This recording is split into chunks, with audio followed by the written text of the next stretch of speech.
The DPR Motorsport team headed to Croft for the second weekend of the 2019 official Caterham Championship season. It was the first outing for the full race centre, offering shelter for the 12 team-supported drivers from the rain over testing and the icy winds over the weekend.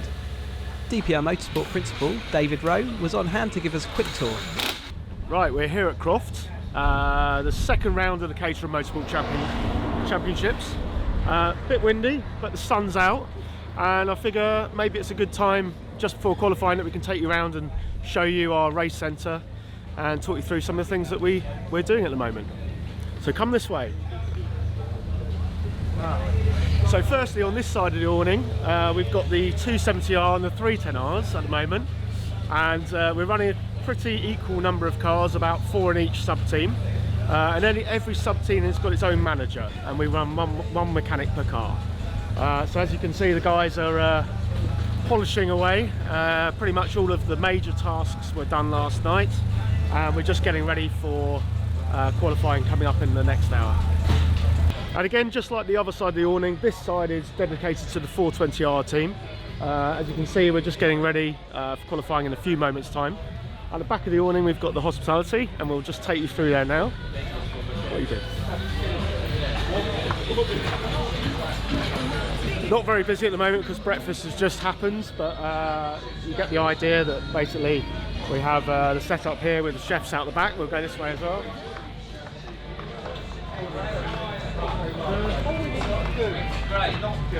And these are our two chefs, Terry and Greg.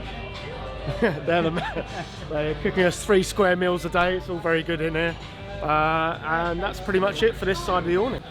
DPR Motorsport run each car with a dedicated mechanic throughout the season. We caught up with Dan Mitchell towards the end of testing and asked him about his role in the team. All right, so Dan, you're looking after Chris Bates this year. And well, we're at the end of testing at Croft. How's it gone today? Good so far, mixed conditions, a little bit of rain this morning, wind's been changeable, but overall I think we've started well and finished on a high note, I think. So generally speaking, it's all about the drivers at a race weekend, but we know that it's not the drivers that work hard, it's the mechanics, right? So do you want to give us an idea of the kind of things that you get up throughout a sort of typical test day? So the most important thing is making sure the car's fueled up. If it runs out of fuel, you're in trouble. Making sure it's got tyres on it as well, because obviously they're really important as well. These are all really important things. Making sure the car doesn't fall apart. What kind of checks do you do? I mean, do you have a mechanical checklist throughout the day as well? We do, yeah. So we have things like wheel torques. There's certain critical parts of the car. For instance, the engine mounts. Making sure they're not loose. Especially when they're, here at Croft, they're over the curbs quite a lot. So there are issues with things coming loose. We just make sure that they're not. And as far as setup change, you work with Chris all through the year, so you get to know him and his driving style as well. How many setup changes would you typically do during a test day? You try and do as many as you possibly can within the given time. We've got 20-minute sessions today. We had 4 20-minute sessions, so you haven't got a lot of time.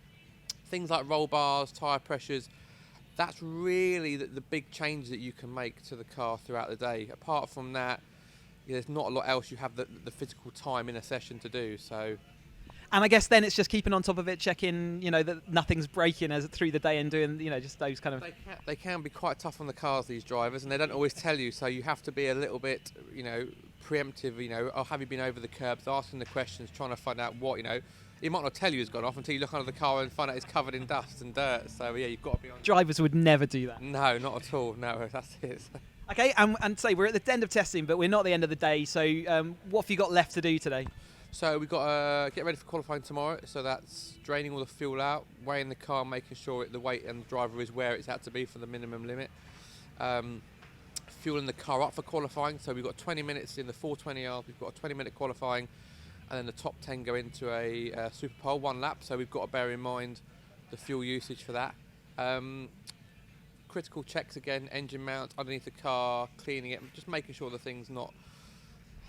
It's ready to go for tomorrow, basically. It's ready to go, and then we've got a race tomorrow as well. So anything that's broken, that's majorly broken, we need to fix tonight. But hopefully, it's all in one piece. Let's hope so. Thanks very much. You're welcome. Bye bye.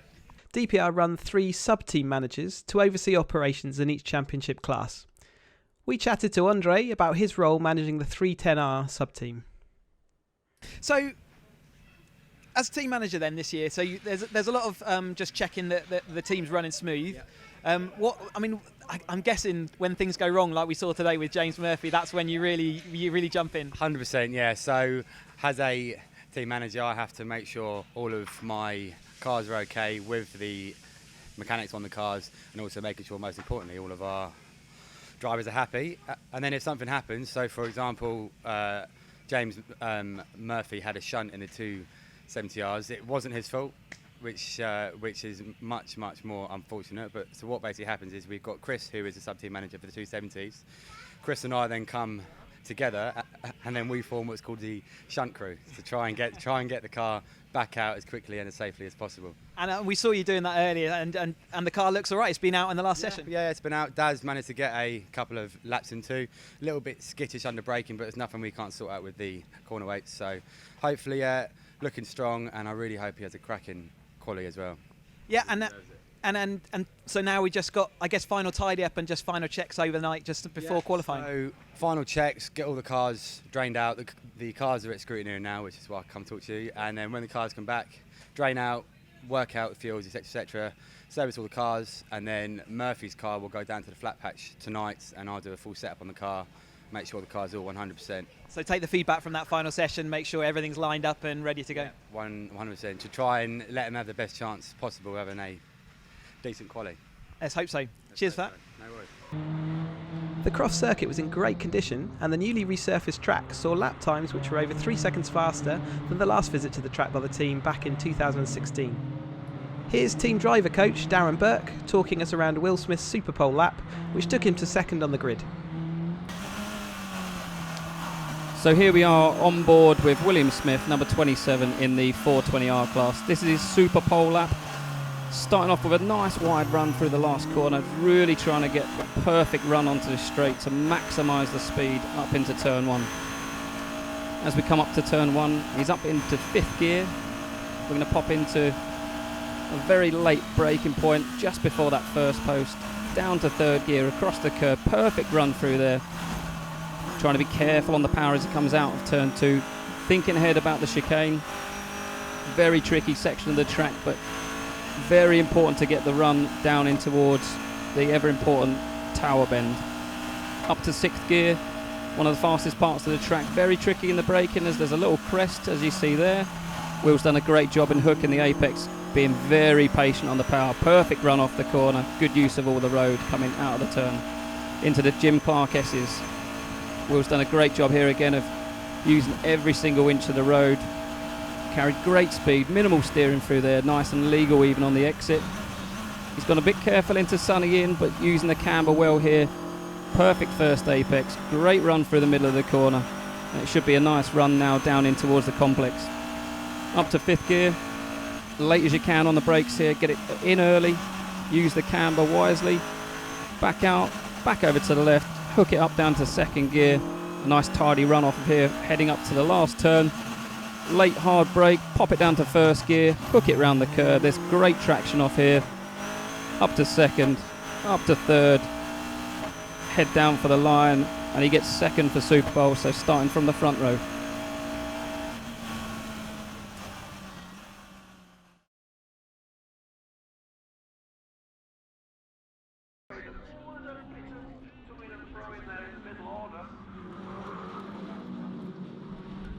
The first 420R race of the weekend stayed fairly nose to tail deep into proceedings before an uncustomary mistake by championship leader John Burns saw him outbrake himself and lose time.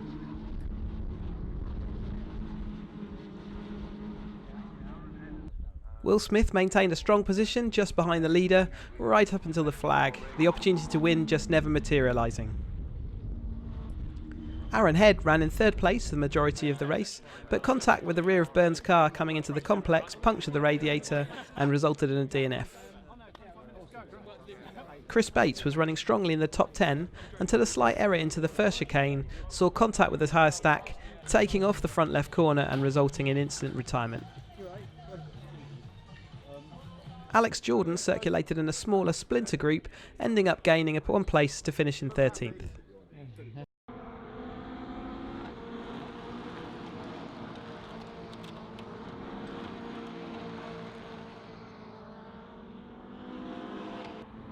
In race 2, Will again circulated in a close battle for the lead, but this time it was the car of John Byrne out in front and refusing to make an error. With DNFs from the day before, Chris Bates and Aaron Head both had to fight their way through the field. Chris Bates made it through to the top 10 just ahead of fellow DPR driver Alex Jordan. However, track limits infringements through the race cost him a 15-second penalty, and that dropped him further down the results sheet. Aaron Head made an impressive run through the whole field, all the way up to third place in a fantastic recovery drive. Overall, a successful weekend for the team, and it now leaves Will Smith lying in second place in the championship.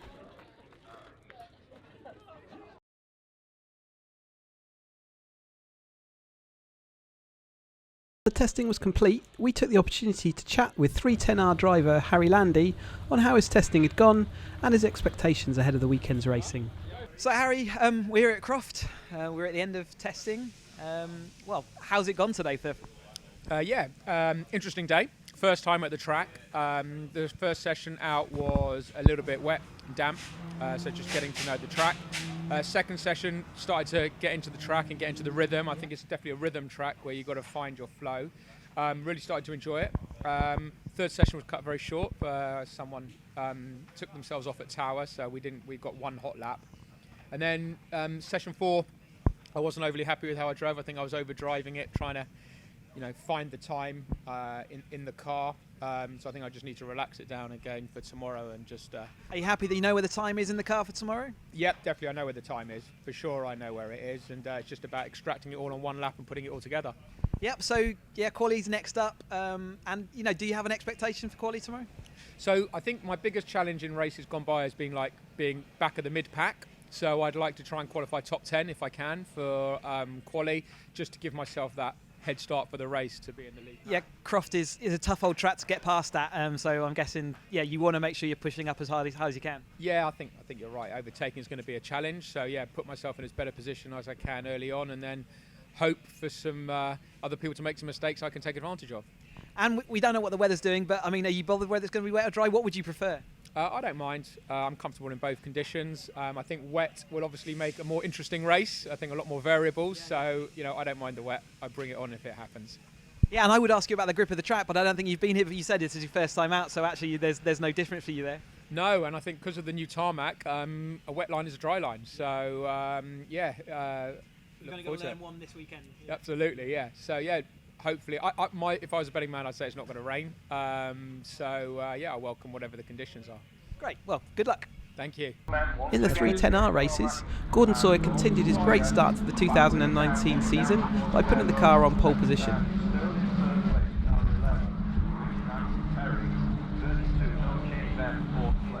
After some early battling with Jay McCormack and DPR teammate Andy Perry, Gordon put in a faultless drive and pulled clear to a convincing 4-second victory.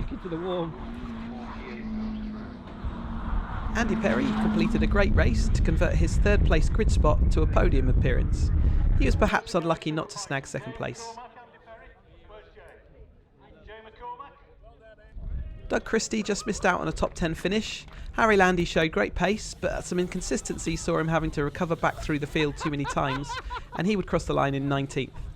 Gary Curtis was slightly disappointed in his performance and ended the race 26th. Sawyer didn't have it his own way in race 2. The front group of 6 cars never separated fully, and the battle for the lead was intense for lap after lap.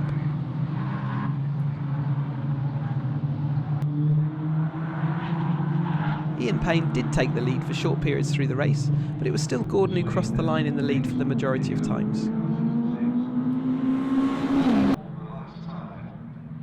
On the last lap, a double attack for the lead by Ian Payne and Jay McCormack saw Gordon slip to second by the flag. Andy Perry's challenge ended early, outbraking himself into the first turn and resulting in a DNF. Doug Christie again put in a solid performance to snag 11th place. Harry Landy found some of the consistency he was missing from race 1 to finish up 7 places in 12th, and Gary Curtis ended the race in 25th place.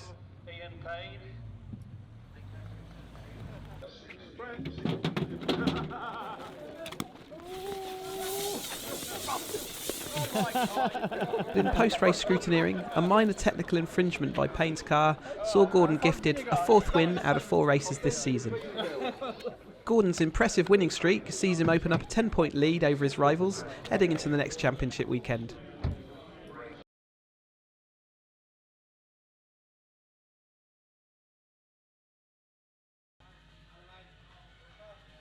In the 270R Championship, the DPR Motorsport drivers were looking to consolidate on a strong qualification performance. Unfortunately, Chris Moore made an early mistake, taking to the grass, and then spent the remainder of the race fighting all the way back to 7th place.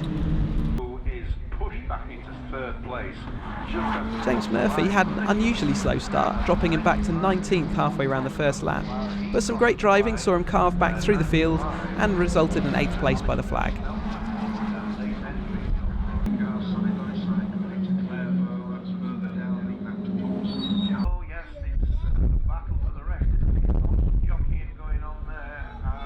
Dan Halstead looked to have broken the field in the lead of the race by about 3/4 distance, but he was never able to quite shake the attentions of Dan French. But when the flag was shown, it was Halstead who came out on top by 900th of a second to take the win.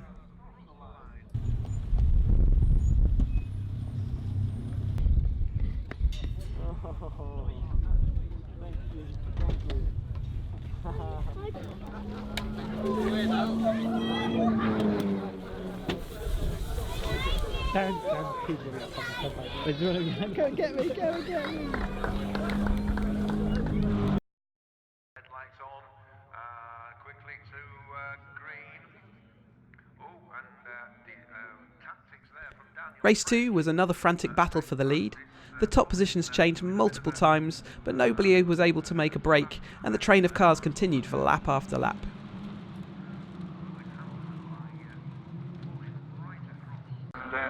James Murphy had made some great progress through the field to make it up to the lead group.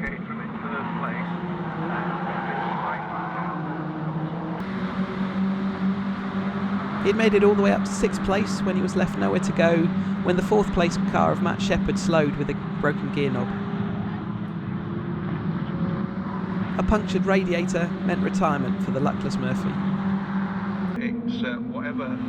Chris Moore looked like he was on for his first podium at the 2/3 distance, but by the flag he had slipped to 5th.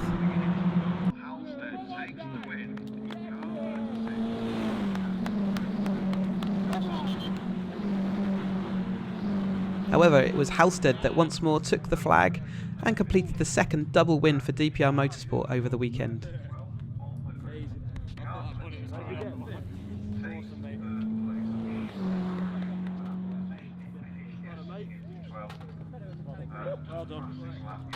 It was a superb performance at a tricky track, and Halstead now lies 2nd in the championship and looks to be gaining confidence with every passing lap. That completed a fantastic weekend for the DPR Motorsport team. Next up, we travel to Alton Park for the 3rd championship weekend. We'll see you there.